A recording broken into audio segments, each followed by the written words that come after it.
My name is Tab, and I like to talk about books.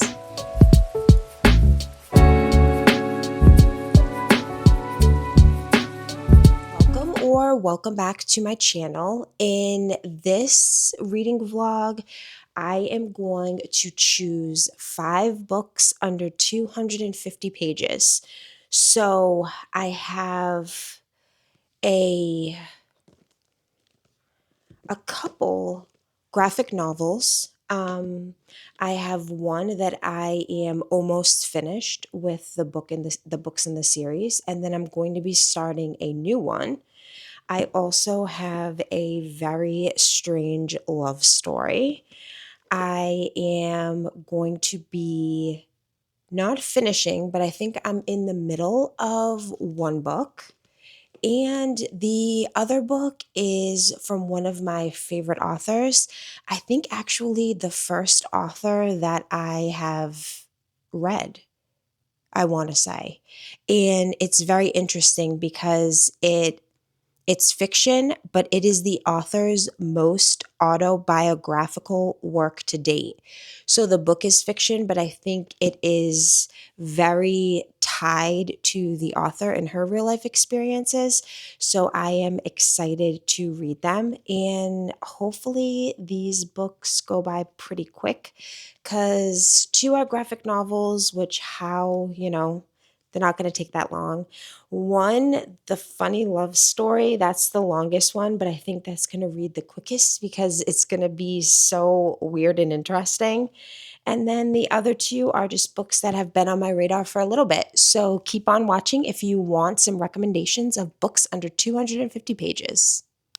The first book I'm going to read for this reading vlog, I think it's going to be Fushigi Yugi, The Mysterious Play. And this is book 1 called The Priestess, and it's by Yu Watasi.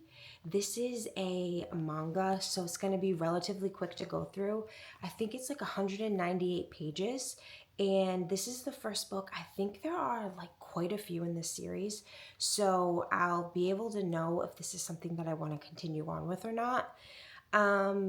It's a wonderfully exciting, funny, and heartfelt tale of a normal junior high school girl who is transported into a fictional version of ancient China. She encounters base villains and dashing heroes and still manages to worry about her grades and where her next banquet is coming from. So, just like with any manga, it's very low stakes, low spice, usually going to make you smile and giggle. So, I will check in once I have finished reading this and let you know what I think. So, I ended up finishing Fushigi Yugi, The Mysterious Play, Book 1, The Priestess. And I am going to rate it 2.5 stars. I don't think I'm going to be continuing on with this series, not for anything other than it follows a middle school girl. I have a child in middle school. I don't want to think about them being romantically involved with anyone. And it's a manga, okay? But there are like, it's for the first in a series, this manga is very risque. There's like hugging, she's in her undergarments, they're like on top of each other. Just not what I was expecting. And there's quite a few books in this series, so it's not something that sorry, my phone was ringing and I had to answer that. But like I was saying, I just don't think it's something that I feel that I need to continue on. But if you're interested in it, it follows a middle schooler. There's dual timelines, present day and ancient China. She is trying to study in cram school to get into the best high school. Her and her mom have a falling out. She goes to this library in a, not secret room, but it's supposed to be a locked room. There's a book open. She somehow hops into the book. She meets the male main character, which he seems like he's a playboy. He's always trying to hustle people for money. It ends up she's like some type of royalty. She has a duty to find the 7 other warriors or in the book, and obviously it's not like she gets to go home after this. They don't know that she's like from outside. They know she's from like a different world, but they don't know she's like jumped in a book. So, and then the seven warriors correlate to constellations. So it's a cute premise to it. I just don't think that's something that I'm going to spend my time um, reading. But the second book that I am going to pick up is Sophie Kinsella's What Does It Feel Like? And this is a fiction book, but it is very much based on her real life problems that she's having. So I'm very interested to pick this up. She's one of the first authors I've ever read. So I'll be back once I finish. I finished reading Sophie Kinsella's What Does It Feel Like? This book was so good. It was 144 pages and I rated it 5 stars. So, like I said in the intro video, this is very much so based around Sophie Kinsella's real life. It says it's a work of fiction because the names were changed, but it was so vulnerable and raw. It follows memory loss, trying to figure out how to walk again, cancer scares. It's also a big reminder that you can have it all and then it can all be taken away in a moment. You can wake up and your whole life is completely different. It really makes you take a pause on your life and make sure that you're really living in the present, because you never know when things can go really bad, and to try to not hold grudges. And this Sophie Kinsella, this book was so good. It was 144 pages. Please pick it up. I got teary. I laughed. I mean, I'm so hopeful for her, and it was just such a good book. Next, I'm going to pick up Rogue Protocol by Martha Wells. This is the third book in the Murderbot Diaries. I am so interested to pick back up with the Rogue Sec Unit, Murderbot, so we'll see how it goes. I'll check in when I'm finished. I finished my third book out of the 5 that I'm reading for under 250 pages, and it was Rogue Protocol by Martha Wells. Now, this is the third book in the Murderbot Diary series, so I would highly suggest picking up the first book, All Systems Red, before starting this, because there's characters and references that you would only know if you read books 1 and 2. Relatively skinny book. I want to say that it was 158 pages, and the book did not disappoint. We still followed Murderbot, though he was under a different name. It was still space adventure on planets, trying to defeat the bad guys. There's new characters, there's a new robot, but it is the same action packed, adventure filled book. I absolutely love diving back into this. I think I read the second book maybe a year ago, so it kind of took me a second, but once I started hearing the characters' names, I was like, oh, okay, I remember. And now I'm going to pick up the fourth book out of 5, which is A Sign of Affection. This is the 10th volume, and I started a couple pages, but I have to show you guys the illustrations in this book are so good. Itswami and Yuki are by far the most attractive manga characters I have ever had the pleasure of like visualizing. So I'm just going to show you, this is Yuki. Look at how pretty she is. And then now I'm going to show you Itswami. Oh my god, he's such a stud. Look at, can you see? Look at, I just need to make sure that you're fully seeing him. Look at him.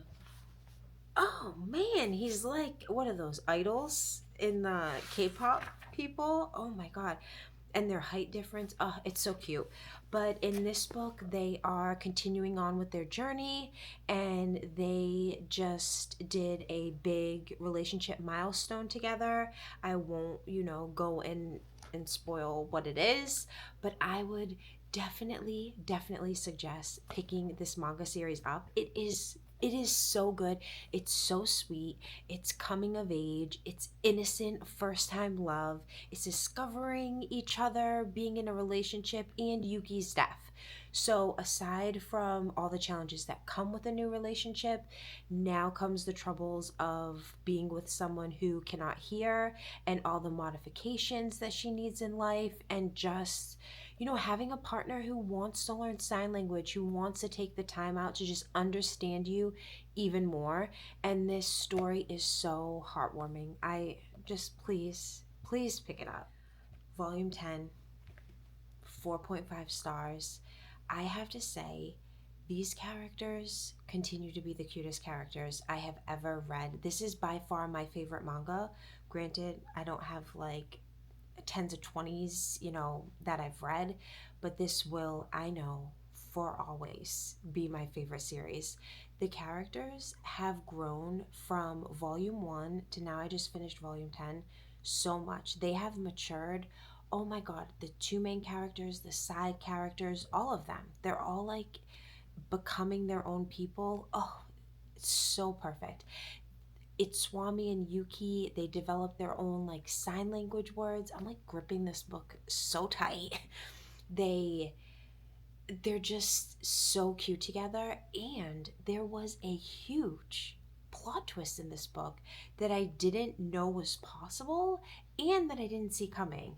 Like 4.5 stars overall. This series is by far 5 stars, but this book was so good, one of the best ones that I've read so far in the series.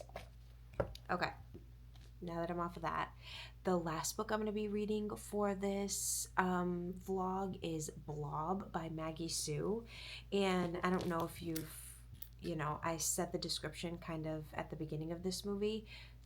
I keep calling it a movie. At the beginning of this video, and it's basically a woman tries to shape a blob into a boyfriend. I think it's like a coming of age story. I don't think it's, as weird that you think about it when you just hear that. I think it's probably a little bit more than that, and it's not like she's trying to like marry a blob and she dresses a blob in clothes, but it just like this looks like a silicone implant to me. Like, I need to read this book. It's 240 pages, and I will probably be back to update because I don't think I'm going to be able to read this in one sitting.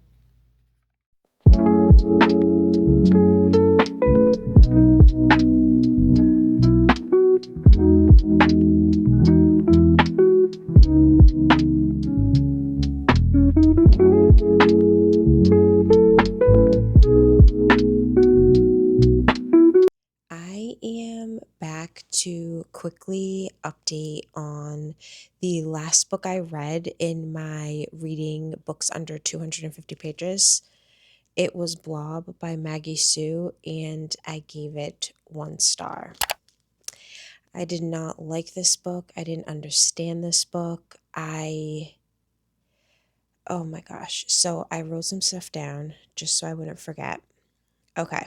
So this was a debut. It was kind of like a coming of age. It goes back in time to her like first boyfriend and when she was a child, and it also goes to present time where she currently has the blob and everything that happens with the blob. Um I I don't understand. I guess I can understand what the purpose of the book was, but I just didn't like it. I didn't like the ending. It didn't seem like completed. It just it left me feeling like uncomfortable. The female main character was just so aloof and awkward, and you just felt really bad for her. Like she wasn't ever going to like succeed or get out of her own way. And I really don't like books like that. I don't mind it in the beginning, and then we kind of have like a solution or like a next step. I mean, the ending, it was kind of happy for her, I guess, but it just seemed, I don't know, like something was off, and I wasn't really a fan of it. but it was a quick read. So I would definitely say if you like, it's kind of like magical realism. Because listen, it's a blob that turns into a human. So, like, there's some like fantastical element involved, but it's not like dragon riders and magic systems and anything like that. It reminds me of like a fever dream, kind of. Like if you tried to envision your perfect person and you're like seeing them come to life from the shape of a blob, that's what it kind of reminds me of. It just wasn't for me. So now I'm just going to do a quick recap of all the books I read in this video, with the star ratings that I gave it and how many pages that they were. So the first book I read in this video was What Does It Feel Like by Sophie Kinsella. That had 144 pages and I rated that 5 out of 5 stars. It was such a beautiful story. The second book was Rogue Protocol by Martha Wells, which is the third book in the Murderbot Diaries series. I rated it 3 stars, and there is 158 pages. The third book I read was the 10th volume in A Sign of Affection by Sue Morishita. And I rated that 4.5 stars, and there was 164 pages. And the last book I read was Blob by Maggie Sue. I rated it 1 star, and it was 240 pages. So, thank you guys so much for sticking with me and powering through these books. I feel like I had a really good range of books I didn't like to books I really enjoyed, which usually doesn't happen. And I can't wait to catch up with you in my next video. Bye.